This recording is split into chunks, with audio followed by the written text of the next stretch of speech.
पश्चिम बंगाल में विधानसभा चुनाव के सियासी संग्राम में एक और दिलचस्प मोड़ तब आ गया जब इंडियन सेकुलर फ्रंट यानी आईएसएफ के तौर पर राजनीतिक पार्टी सामने आई। फिर उसने कांग्रेस और लेफ्ट के साथ चुनावी गठबंधन कर लिया।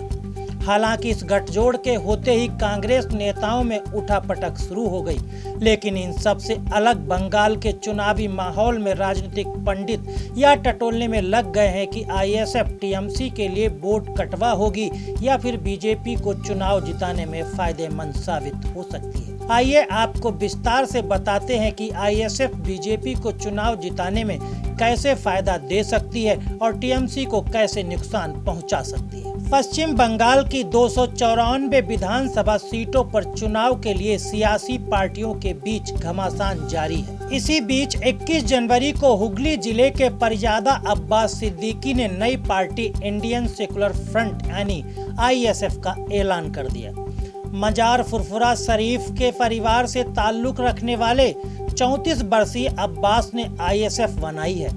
उन्होंने कहा कि देश में अजमेर शरीफ पहले स्थान पर आता है, इसके बाद देश में दूसरा सबसे महत्वपूर्ण और पवित्र मजार फुरफुरा शरीफ का है। वह इसी धार्मिक स्थल से अपनी पहचान रखते हैं।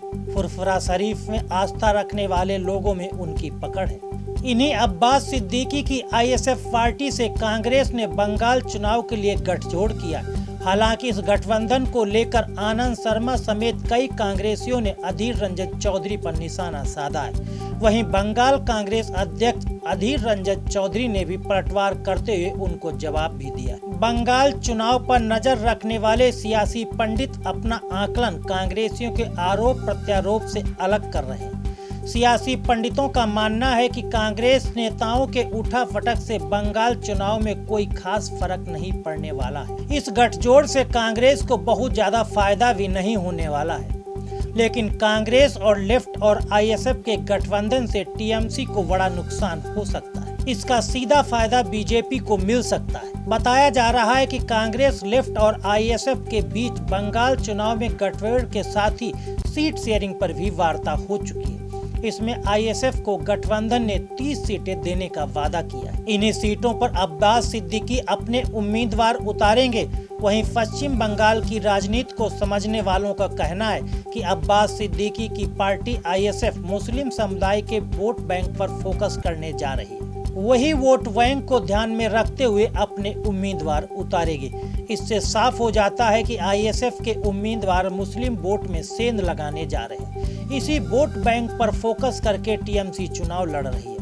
इससे टीएमसी के लिए बंगाल चुनाव में आईएसएफ वोट कटवा के तौर पर काम करती नजर आ सकती है।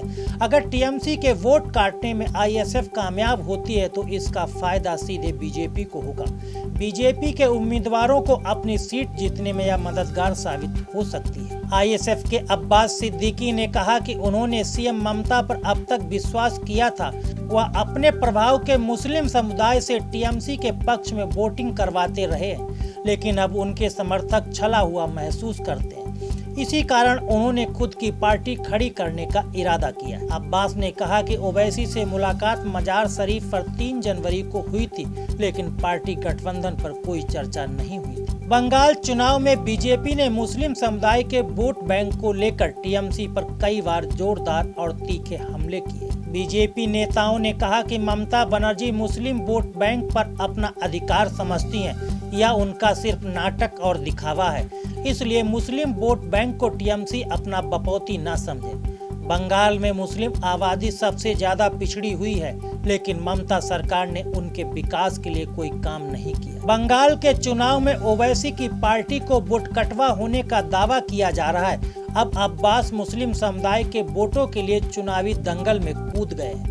अब यह देखना होगा कि बंगाल चुनाव में वोट कटवा साबित होते हैं या फिर बीजेपी के लिए फायदेमंद हो सकते हैं। फिलहाल यह तो आने वाला वक्त ही बताएगा कि अब्बास के वोट काटने से टीएमसी को कितना नुकसान होता है और बीजेपी कितना फायदा ले जाती है।